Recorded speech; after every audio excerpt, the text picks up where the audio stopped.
ചങ്ങനാശ്ശേരി അതിരൂപതയുടെ പുതിയ മെത്രാനായി മാർ തോമസ് തറയിൽ പിതാവ് അഭിഷിക്തനായതോടെ ചങ്ങനാശ്ശേരിയിലെ തറയിൽ കുടുംബം സന്തോഷത്തിന്റെ പൂർണ്ണതയിലാണ്. കോട്ടയം ജില്ലയിലെ ചങ്ങനാശ്ശേരിയിൽ TJ ജോസഫിന്റെയും മറിയാമ്മയുടെയും 7 മക്കളിൽ ഇളയ മകനാണ് അതിരൂപതയുടെ അമരക്കാരനായി ഉയർന്നിരിക്കുന്നത്. തറയിൽ പിതാവിന്റെ കുട്ടിക്കാലത്തെ ഓർമ്മകൾ പങ്കുവെക്കുകയാണ് ഗുഡ്നസ് TVയോടൊപ്പം തറയിൽ കുടുംബം. കുട്ടിക്കാലത്ത് ചാച്ചൻ മരിച്ചു പോയല്ലോ, പിന്നെ മോൻ എൻ്റെ കൂടെ വന്നാ കിടക്കുന്നതും ഇരിക്കുന്നതും എല്ലാം. വേറെ ആരും ഇല്ലല്ലോ.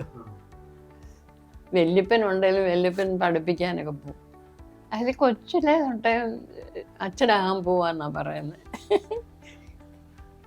കൊച്ചിലെ തൊട്ടേ അങ്ങനെ പറയുന്നത്, അല്ലാതെ ആരും പറയിപ്പിച്ചൊന്നുമല്ല. കൂട്ടുകാരൊക്കെ അച്ഛന്മാരുണ്ട്, പക്ഷെ അവരൊക്കെ പ്രായമുള്ളവരാ. ഇങ്ങനെ പറയും, ഞാനും അച്ഛനാകാൻ പോവുക എന്ന് പറയും.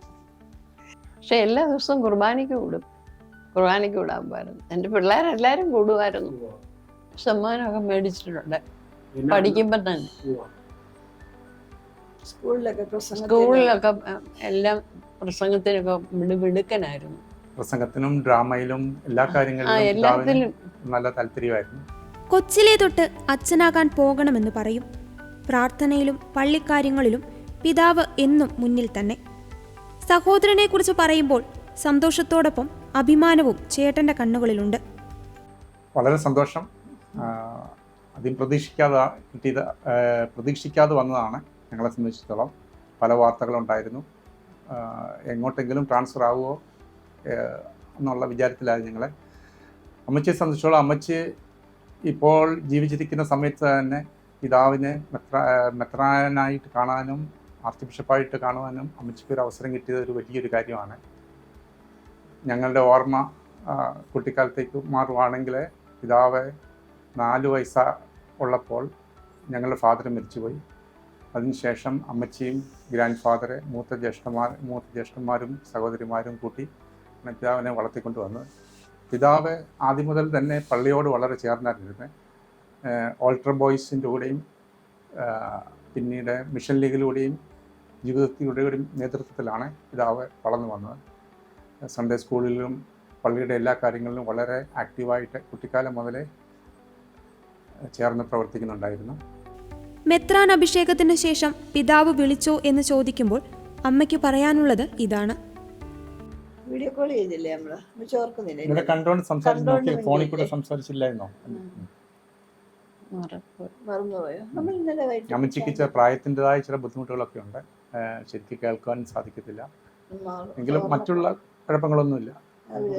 രാവിലെ ഞാനും പള്ളിയിലൊക്കെ പോയി ദൈവത്തിന് നന്ദി പറഞ്ഞു അല്ലേ അമ്മച്ചി? നമ്മള് രാവിലെ പള്ളിയിൽ പോയി പിതാവിന് വേണ്ടി പ്രാർത്ഥിച്ചു അല്ലേ? പ്രത്യേകം പ്രാർത്ഥിച്ചു. സെമിനാരിയിൽ പഠിക്കുമ്പോൾ പിതാവ് കൂട്ടുകാരുമൊത്തു വരും. ചോറും പയറുമാണ് പിതാവിന്റെ ഇഷ്ടഭക്ഷണം. വരുമ്പോഴൊക്കെയും ഒരു ചേച്ചിയുടെ വാത്സല്യത്തോടെ ഭക്ഷണം ഒരുക്കി കൊടുത്തതും കൊണ്ടു നടന്നതുമെല്ലാം സന്തോഷപൂർവ്വം പങ്കുവെക്കുകയാണ് പിതാവിന്റെ സഹോദരന്റെ ഭാര്യ.